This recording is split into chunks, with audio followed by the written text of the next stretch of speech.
Welcome to Indian food diary. તો આજે આપણે બનાવીશું પાવભાજી અને તેનો મસાલો। તો ચલો જોઈએ તેની રેસીપી। એક નાનું એવું ફ્લાવર લીધું છે, વટાણા નાનું બીટ કલર માટે, રીંગણ લીધું છે જે મેં છોલીને લીધું છે અને પાણીમાં રાખ્યું જેથી કરીને કાળું ના થાય, કોબીજ, બટાકા 3 મીડિયમ સાઇઝના। હવે આ બધા શાકભાજીને એક કુકરમાં એડ કરીને બોઇલ કરી દઈએ। કોબીજ એડ કરી, ફ્લાવર,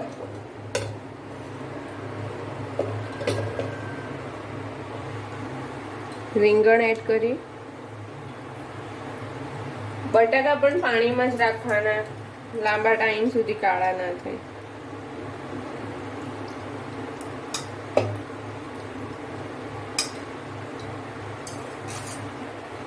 બીટ કલર માટે અને વટાણા આપણે અલગ રીતે બોઇલ કરીશું જેથી કરીને વધારે પડતા બફાઈ ના જાય। હવે આપણે પાણી એડ કરીશું, પાણી વધારે પડતું એડ કરવાનું નથી। ગેસની ફ્લેમ ચાલુ કરીને આપણે પ્રેશર કુકરને મૂકી દઈએ। હવે પ્રેશર કુકરને બંધ કરીને 5 વિસલ થવા દઈએ। હવે વટાણા બી એક અલગ બાઉલમાં બાફવા માટે મૂકી દઈએ। શાકભાજી જ્યાં સુધી બફાઈ જાય ત્યાં સુધી આપણે પાઉંભાજીનો મસાલો તૈયાર કરી દઈએ। તો જોઈએ તેની રેસીપી। તમાલપત્ર લીધા છે 4 થી 5, અડધી ચમચી વરિયાળી, 1 ચમચી જીરું, 1 ચમચી આખા ધાણા, આમચૂર પાવડર અડધી ચમચી, સંચર અડધી ચમચી, લવિંગ લીધા છે 12 થી 13 નંગ, મરી, તજ, લાલ મરચું જે કશ્મીરી આવે છે અને આ સૂકા મરચાં। હવે આ બધા મસાલાને આપણે ગેસ ઉપર શેકી દઈશું।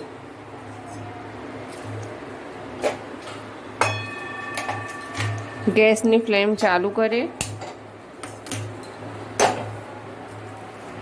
ધીમો રાખવાનો। તમાલપત્ર, વરિયાળી,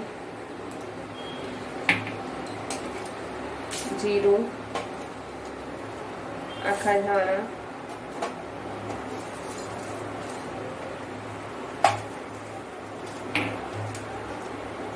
તજ,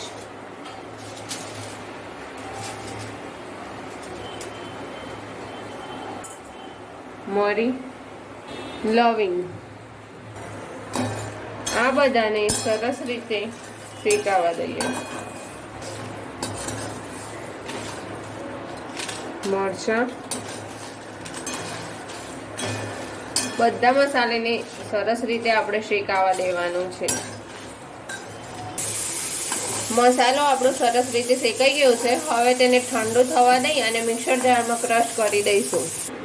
મસાલો ઠંડો પડી ગયો છે, હવે તેને મિક્સર જારમાં એડ કરીને પીસી દઈએ। હવે આમાં આમચૂર પાવડર, સંચર અને લાલ મરચું એડ કરી દઈશું। હવે તેને પીસી દઈએ। શાક આપણું હવે બફાઈ ગયું છે, ચેક કરી દઈએ। સરસ રીતે શાક બફાઈ ગયું છે। હવે આપણે તેને ચેક કરી લઈએ। સરસ થઈ ગયું છે।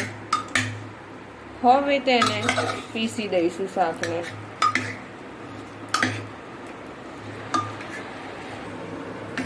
શાક આપણું સરસ રીતે મિક્સ થઈ ગયું છે, કલર પણ સરસ આવ્યો છે બીટના કારણે, વટાણા પણ બફાઈ ગયા છે। હવે આપણે તેનો મસાલો તૈયાર કરી અને વઘાર આપી દઈએ। વઘાર માટે આદુ લસણની પેસ્ટ, શિમલા મરચું લીધું છે, જો તમારે તીખાશ વધારે જોઈતી હોય તો તમે લીલા મરચાં પણ લઈ શકો છો, 2 ઝીણી સમારેલી ડુંગળી, 3 ટામેટાની પ્યુરી, મીઠું સ્વાદ અનુસાર, અડધી ચમચી હળદર, લાલ મરચું, ધાણા જીરું 2 ચમચી, લસણની ચટણી અને આપણે તૈયાર કરેલો પાવભાજીનો મસાલો। હવે આપણે ગેસની ફ્લેમ ઓન કરીને કઢાઈ મૂકીએ।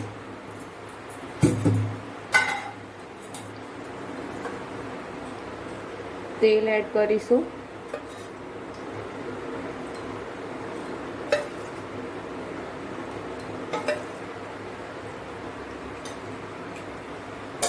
તમે તેલની જગ્યાએ બટર પણ એડ કરી શકો છો.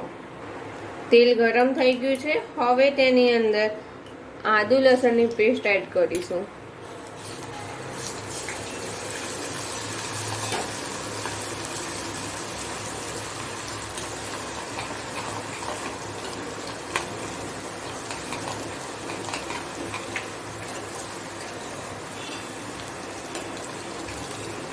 એક મિનિટ જેટલું સાતળવા દઈશું. આદુ ને સરસ સતળાઈ ગયું છે. હવે તેની અંદર ડુંગળી એડ કરીશું.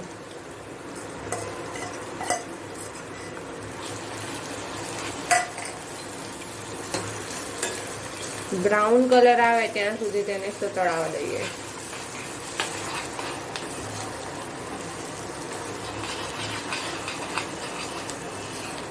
ડુંગળી આપણી થઈ ગઈ છે. હવે તેની અંદર કેપ્સિકમ એડ કરીશું.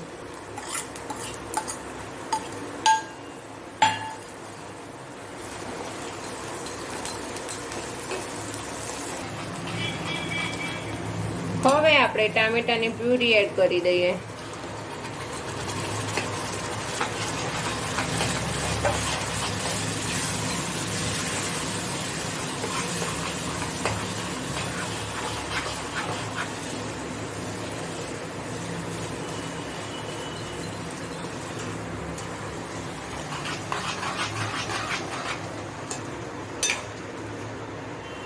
આની અંદર આપણે બધા મસાલા એડ કરી દઈશું.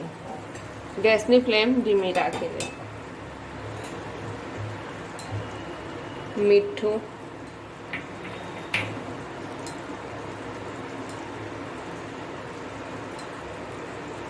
હળદર,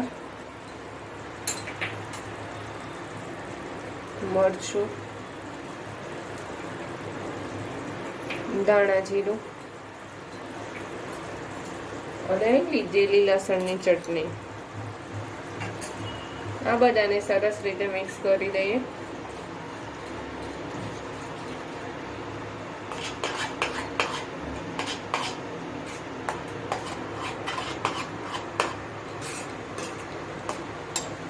એની અંદર હવે ભાજી પાઉંનો મસાલો એડ કરીશું.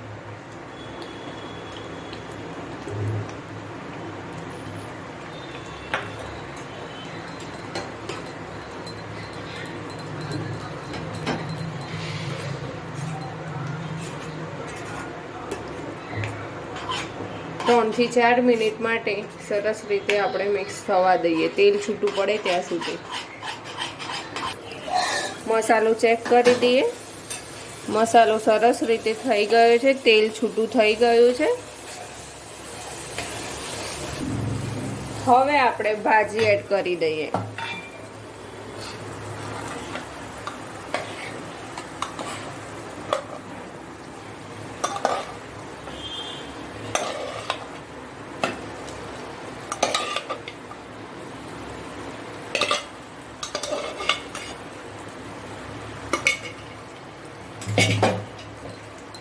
સરસ રીતે બધું મિક્સ કરી દઈએ.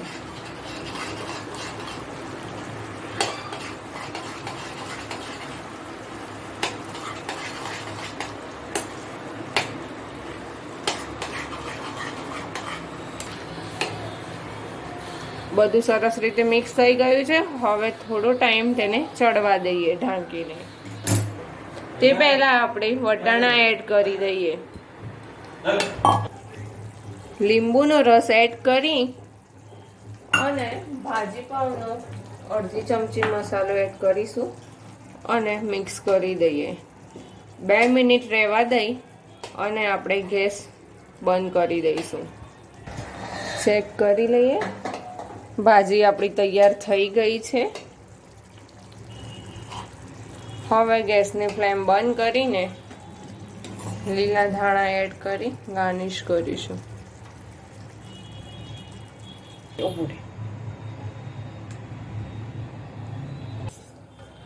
હવે આપણે પાવ શેકી દઈએ. તેલ એડ કરીશું. તમે તેલની જગ્યાએ બટર પણ એડ કરી શકો છો. તેલમાં થોડો પાવભાજીનો મસાલો એડ કરીશું, જેથી કરીને બહારના જેવો ટેસ્ટ આવે.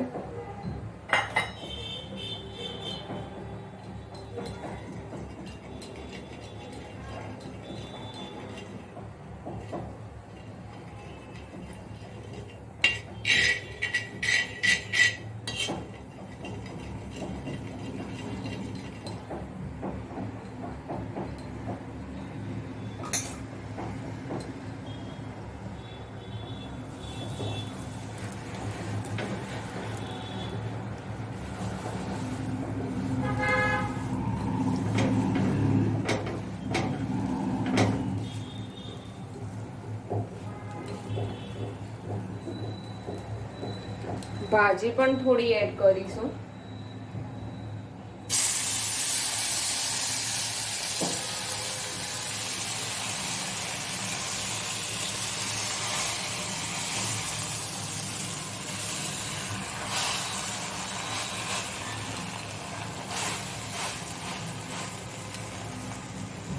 પાવ આપણા શેકાઈને તૈયાર થઈ ગયા છે. હવે ભાજી કાઢીને સર્વ કરીશું. પાવભાજી બનીને આપણી તૈયાર છે. જો તમને આ રેસીપી પસંદ આવી હોય તો મારી ચેનલને સબસ્ક્રાઇબ કરી બેલ આઇકન પર ક્લિક કરી લાઈક કરી શેર કરવાનું ભૂલશો નહીં. Thank you.